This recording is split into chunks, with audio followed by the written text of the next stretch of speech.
bersyukur sekali kalau sampai hari ini Tuhan tetap menyertai kita, Tuhan tetap menjaga kita dengan pemeliharaan yang sempurna. Malam hari ini, kalau kita diberi kesempatan untuk kembali datang ke hadirat Tuhan, mari kita akan datang dengan segenap hati kita.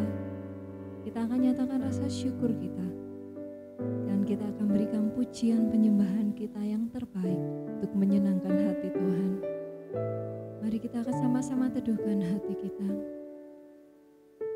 Kami mengucap syukur Tuhan, karena kami tetap bisa melihat campur tangan-Mu dalam hidup kami. Seberat apapun hidup kami, tapi Engkau tetap ada bersama dengan kami. Malam hari ini Tuhan, bekerjalah secara luas di hati kami Tuhan, dimanapun kami berada malam hari ini. Terima kasih Yesus, kami siap untuk memuji-Mu Tuhan. Haleluya Tuhan. Kami percaya Engkau mengasihi setiap kami.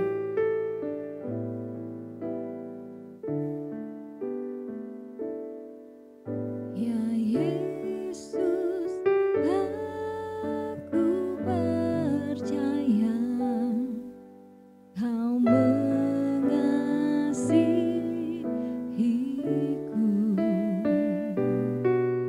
Kuasa-Mu kan dinyatakan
serukan nama Yesus. Yesus, oh Yesus, hanya Kau harapanku, tak ada lain yang ku sembah, hanya Kau Yesus. Mari serukan nama Yesus. Yesus, oh Yesus, hanya Kau harapanku, tak ada lain yang ku sembah, hanya Kau Yesus. Tak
akan firman-Mu Tuhan. Karena sungguh hanya Engkau satu-satunya yang bisa kami andalkan Tuhan. Dan karena sungguh hanya Engkau satu-satunya pengharapan kami selama kami hidup. Karena itu malam hari ini Tuhan, kami mau katakan iman kami bahwa sungguh hanya Engkau Allah yang bisa kami andalkan Tuhan. Terima kasih Yesus.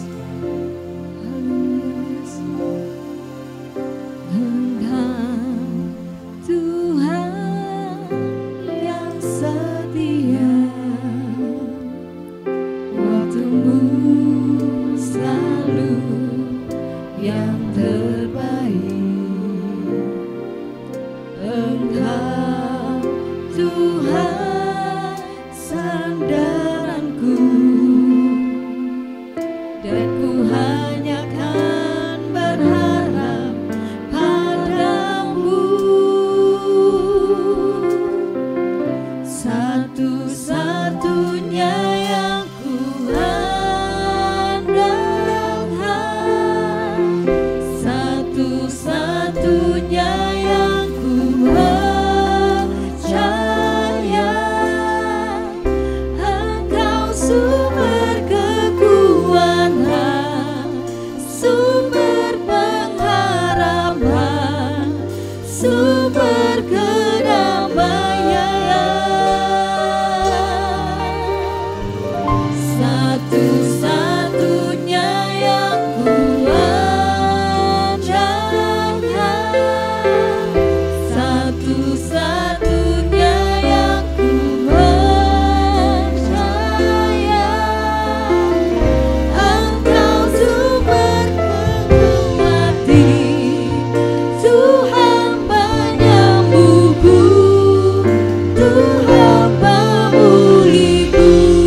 Tuhan mengambilku, Tuhan memulihku.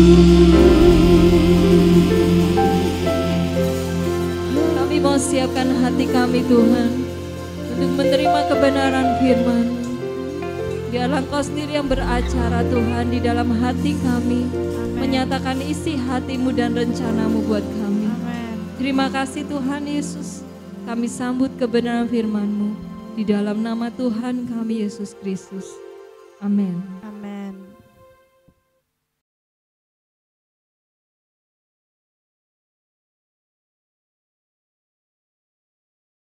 Shalom Bapak-Bapak Ibu-Ibu, jemaat yang streaming di rumah. Satu pertanyaan yang ingin saya tanyakan buat Bapak Ibu-Ibu, Bapak Ibu jawab di rumah, di hati, dalam hati saja. Apakah Bapak Ibu, saudara-saudara sekalian pernah menjadi yang namanya korban PHP? PHP itu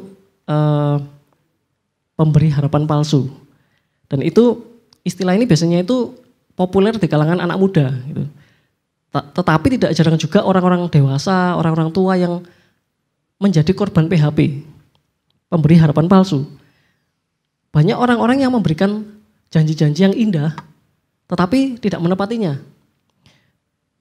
Seperti contohnya mungkin seorang pemuda gitu ya, yang sedang katakanlah mempunyai pasangan, dan kemudian pasangan ini memberikan banyak janji yang manis-manis, yang indah-indah, tetapi janji itu tidak pernah ditepati.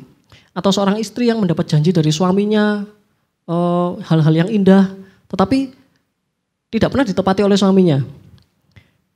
Atau mungkin ada seorang karyawan yang saat ini bapak-bapak ibu-ibu yang mungkin mengalami, seorang karyawan yang sering mendapatkan janji dari atasannya gitu, tentang macam-macam lah, promosi, kenaikan jabatan, kenaikan gaji dan lain-lainnya, tetapi hal itu hanya suatu janji yang indah, tetapi tidak pernah ditepati.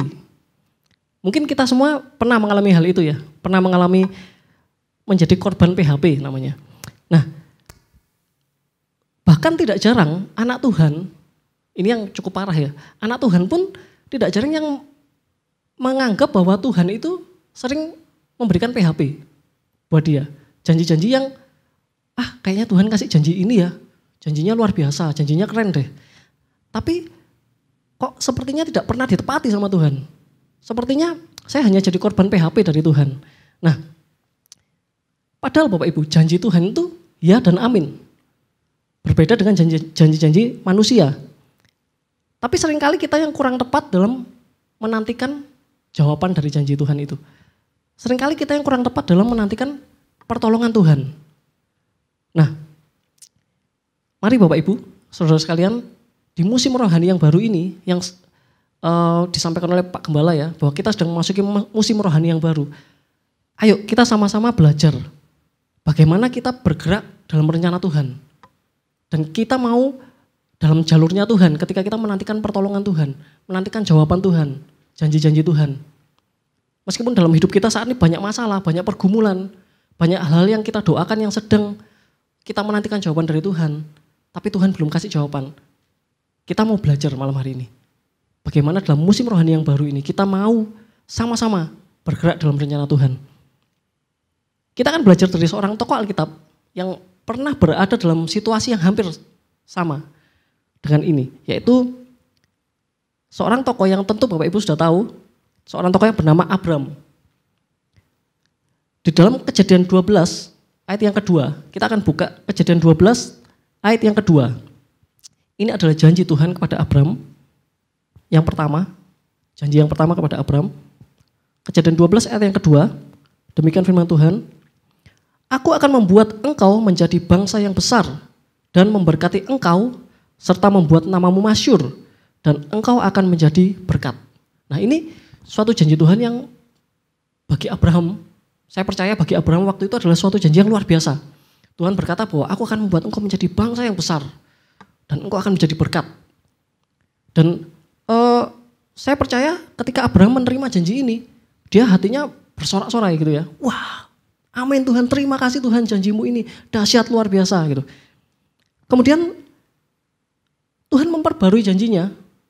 mengulang janjinya di dalam Kejadian 13 ayat 16. Kejadian 13 ayat 16 berkata demikian.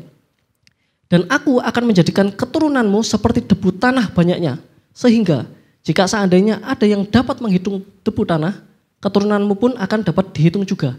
Dan di Alkitab ini adalah janji kedua Tuhan kepada Abraham. Begitu luar biasa janji ini, bukan? Keturunanmu akan seperti debu tanah. Jadi kalau ada yang bisa menghitung debu tanah, maka seperti itulah keturunan Abraham. Bukankah ini janji yang sangat luar biasa? Nah, tapi yang jadi masalah adalah gini, Tuhan memberikan janjinya buat Abraham sampai 2 kali. Janji yang keren abis gitu. Nah, tetapi yang jadi masalah adalah Abraham belum menerima janji itu, gitu. Belum menerima jawaban. Dan Abraham mulai mempertanyakan tentang janji Tuhan itu. Mungkin kita berkata, loh Abraham kan bapak orang beriman, masa dia sampai mempertanyakan Tuhan? Kita akan lihat buktinya di ayat yang Kejadian 15. Kejadian 15 ayat yang kedua sampai ayat yang ketiga. Kejadian 15 ayat yang kedua sampai ketiga. Demikian firman Tuhan. Abraham menjawab, ya Tuhan Allah, apakah yang akan engkau berikan kepadaku? Karena aku akan meninggal dengan tidak mempunyai anak. Dan yang akan mewarisi rumahku ialah Eliezer, orang Damsyik itu. Ayat 3. Lagi kata Abraham, engkau tidak memberikan kepadaku keturunan, sehingga seorang hambaku nanti menjadi ahli warisku. Bayangkan Bapak Ibu, Abraham yang mendapat janji yang luar biasa dari Tuhan, tetapi ketika dia tidak atau belum menerima itu, dia mulai mempertanyakan, Tuhan, gimana itu Tuhan? Engkau tidak memberikanku keturunan Tuhan. Padahal janjinya Tuhan jelas, kamu akan menjadi bangsa yang besar. Dari keturunanmu kau akan menjadi berkat. Dan itu seperti debu tanah banyaknya. Tetapi sampai detik itu, sampai di Kejadian 15 tadi, Abraham belum mendapatkan jawaban Tuhan. Dan dia mulai mempertanyakan, Tuhan, apa yang akan Engkau berikan kepadaku Tuhan? Aku tidak mempunyai keturunan Tuhan. Nah, Bapak Ibu, bukankah ini seringkali terjadi dalam hidup kita sebagai anak Tuhan? Bukankah seringkali ketika kita dalam suasana yang terdesak, dalam pergumulan yang tidak kunjung dijawab, kita mulai bertanya, Tuhan, benar nggak Tuhan janjimu Tuhan? Katanya kalau orang mengandalkanmu, dia tidak akan meminta-minta, dia akan selalu diberkati, jangan kamu khawatir, burung di udara dipelihara. Tetapi kenapa kok hidup saya seperti ini Tuhan? Katamu ketika mintalah maka engkau akan diberi.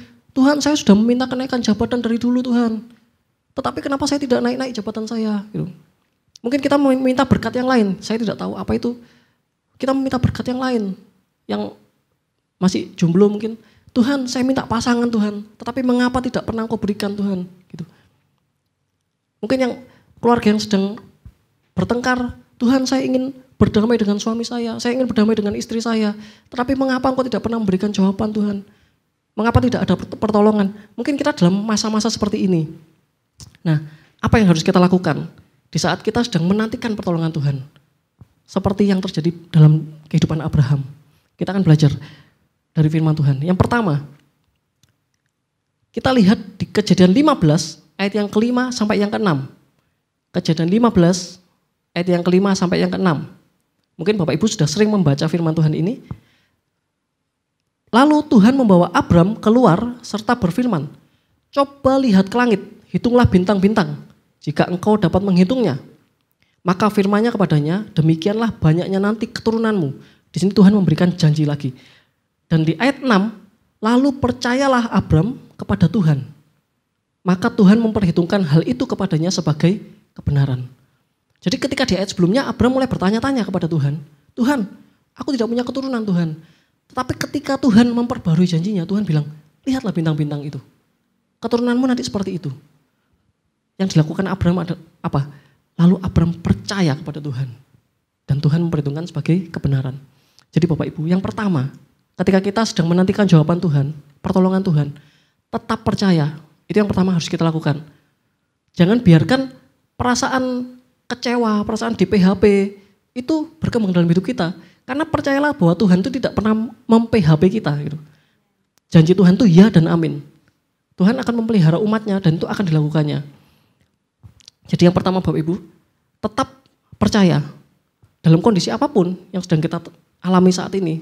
Saya tidak tahu kondisi Bapak Ibu, mungkin ada orang yang berkata, kamu masalah gitu saja, kamu sudah merasa depresi, sudah merasa stres, kamu imanmu lemah. Tapi saya percaya bahwa setiap orang itu mempunyai kekuatannya sendiri-sendiri. Setiap orang mempunyai batasnya sendiri-sendiri. Dan kalau saat ini Bapak Ibu mengalami suatu masalah yang mungkin orang bilang itu masalah kecil, tidak perlu dibesar-besarkan. Tapi ketika Bapak Ibu merasa bahwa itu sudah di limit Bapak Ibu, satu hal yang bisa kita lakukan seperti Abraham ini, tetaplah percaya bahwa Tuhan sanggup menolong kita. Amin. Mungkin kita merasa hidup kita tidak berhasil saat ini. Atau mungkin kita merasa, usia saya sudah segini gitu ya, tapi kok pencapaian saya masih seperti ini. Mungkin kita merasa seperti itu. Mungkin yang kuliah merasa, saya ini sudah bekerja keras, belajar dengan keras, tapi nilai saya ya seperti itu aja, pas-pasan. Yang sekolah pun juga begitu. Mungkin saya sudah sekolah, belajar dengan giat, tapi nilai saya ya pas-pasan seperti itu. Percayalah bahwa tidak ada yang mustahil buat Tuhan.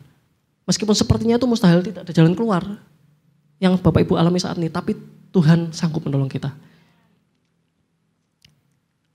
Abraham ini ketika dia menerima janji Tuhan itu, yang pertama dia itu ketika menerima janji Tuhan yang pertama, dia itu berusia 75 tahun. Kalau kita secara manusia ya, mungkin kita akan membayangkan saat ini seandainya ada orang yang berusia 75 tahun dan kemudian ada janji Tuhan berkata, kamu akan keturunanmu seperti bintang di langit, gitu. Keturunanmu seperti debu di tanah. Itu adalah suatu janji yang mungkin bagi pandangan duniawi, suatu hal yang konyol, ya kan? Usia 75 tahun, masa masih bisa punya anak gitu. Istrinya juga sudah tua, jarak 10 tahun ya dari Abraham Sarah itu. Dan itu sudah tidak mungkin gitu. Tetapi Tuhan memberikan janji yang seperti itu. Dalam hidup kita mungkin ada saat-saat seperti itu. Kelihatannya tidak mungkin, tidak ada jalan keluar. Tapi Tuhan sanggup menolong kita. Yang kedua, yang pertama tadi tetap percaya bahwa Tuhan sanggup. Yang kedua, kita baca di ayat yang Kejadian 17. Kejadian 17 ayat yang ke-16 sampai ayat yang ke-18. Kejadian 17 ayat 16 sampai 18. Demikian firman Tuhan, aku akan memberkatinya ini Sarah, Tuhan akan memberkati Sarah, dan daripadanya juga aku akan memberikan kepadamu seorang anak laki-laki, bahkan aku akan memberkatinya sehingga ia menjadi ibu bangsa-bangsa, raja-raja bangsa-bangsa akan lahir daripadanya. Perhatikan ayat 17, lalu tertunduklah Abraham dan tertawa serta berkata dalam hatinya, mungkinkah bagi seorang yang berumur 100 tahun dilahirkan seorang anak, dan mungkinkah Sarah yang telah berumur 90 tahun itu melahirkan seorang anak? Dan Abraham berkata kepada Allah, sekiranya Ismail diperkenankan hidup di hadapanmu. Yang kedua ini, ketika kita menantikan pertolongan Tuhan, yang bisa kita pelajari dari Abraham ini, ikutilah rancangan Tuhan. Ikuti rancangan Tuhan. Karena rancangan Tuhan bukan rancangan kita, bukan? Jalan-jalan Tuhan bukanlah jalan-jalan kita. Seringkali ketika kita menantikan pertolongan Tuhan, kita itu mengatur jalannya Tuhan. Seperti yang kita baca di kisah ini, ketika Tuhan itu menjanjikan kepada Abraham, Sarah istrimu akan melahirkan, dan dia akan menjadi ibu dari bangsa-bangsa. Raja-raja akan lahir daripadanya. Lalu tertunduklah Abraham dan tertawalah dia. Mana mungkin, saya sudah 100 tahun, Sarah 90 tahun, mana mungkin kami bisa punya keturunan gitu. Ini suatu hal yang luar biasa loh. Abraham diberi firman sama Tuhan dan dia tertawa gitu. Tertawalah Abraham gitu kan. Firman Tuhan jelas loh. Abraham, nggak mungkin itu gitu. Mungkin kalau bahasa sekarang tidak mungkin itu gitu kan. Saya bisa punya keturunan. Tetapi, dan kemudian Abraham berkata di ayat yang 18 tadi, sekiranya Ismail diperkenankan hidup di hadapanmu. Jadi Abraham dalam hatinya dia punya rancangan tersendiri. Dia punya rencana tersendiri. Ketika dia mengambil Hagar dan sehingga mereka punya anak. Saya yakin Abraham juga punya rencana terhadap anak dari Hagar itu. Gitu. Mungkin dalam hatinya dia berkata, sepertinya ini yang akan menjadi keturunanku. Inilah janji Tuhan, seperti bintang di langit, seperti debu tanah banyaknya. Mungkin dari sini. Gitu. Tetapi kalau Bapak Ibu baca di ayat selanjutnya, itu Tuhan berkata tidak, bukan. keturunanmu akan lahir dari Sarah. Gitu. Itu yang nanti jadi keturunanmu, bukan Ismail. Tuhan tetap memberkati Ismail karena janji Tuhan akan memberkati keturunan Abraham. Tetapi bukan itu gitu. Jalannya Tuhan bukan yang itu. Nah, Abraham menganggap bahwa Tuhan bisa atau akan menggenapi janjinya melalui Ismail. Tetapi bukan itu janji Abraham, janji Tuhan kepada Abraham. Jadi yang kedua bisa kita pelajari Bapak Ibu. Dalam menantikan janji Tuhan, pertolongan Tuhan, ikutilah rancangan Tuhan, bukan rancangan kita sendiri. Mungkin dalam menantikan jawaban Tuhan kita juga sering memaksakan keinginan kita gitu. Kita punya suatu pergumulan dan kita ingin keluar dari masalah itu. Kita memaksakan rancangan kita sendiri. Kita tidak berdoa, tidak meminta pertolongan Tuhan, tidak meminta petunjuk Tuhan. Tapi kita memaksakan rancangan kita sendiri. Dan hasilnya apa? Seringkali banyak orang Kristen, banyak anak Tuhan yang akhirnya gagal. Karena mereka mengikuti rancangan mereka sendiri. Jadi malam hari ini kita belajar Bapak Ibu. Dari Abraham.